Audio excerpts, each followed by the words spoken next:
Hey everyone, I wanted to share with you a little bit about the story in Acts chapter 7 of a guy named Stephen who ends up losing his life.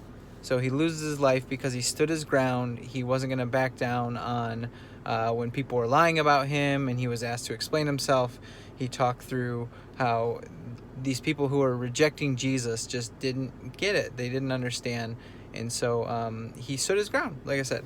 And it ended up costing his life. But what I want to talk about is how before all of this, one of the things that he was in charge of was the care of all the people that they were seeing and serving around them.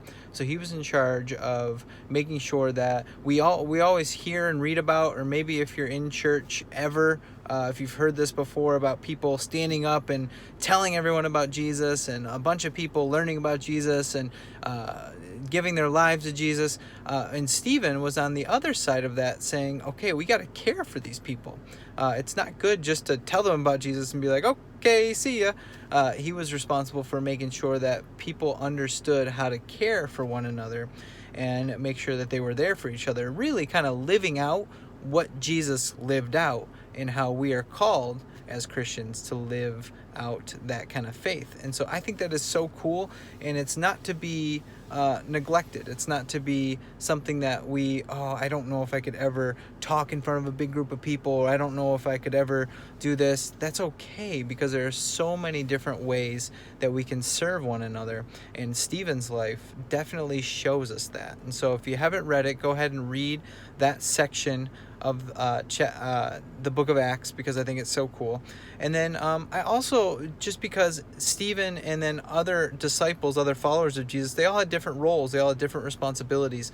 And one of those things that I was thinking about is in Romans chapter 12, when it tells us that we all have different gifts. We're one body, but we all play different parts. And so it says, if you have a gift, basically it's saying, if you have something that you're good at, use it, do it. Don't forget about it. So maybe you're not good at one thing, but you're great at something else.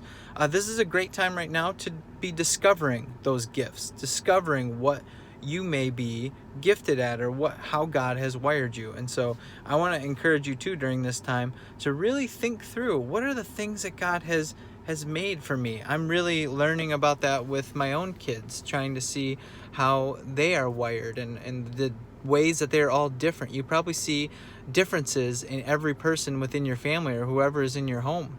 You see differences in how we react to things, how we are wired, what things that we like, and those are all good things. It's so cool that God made us as unique as he did, every single one of us. And so take some time to really think through that. Discover how can you serve God and serve others in the ways that God has given you and the opportunities he's given you, even within your own home. So know that everyone is important, everyone matters, everyone has a different role and responsibility, and that includes you too.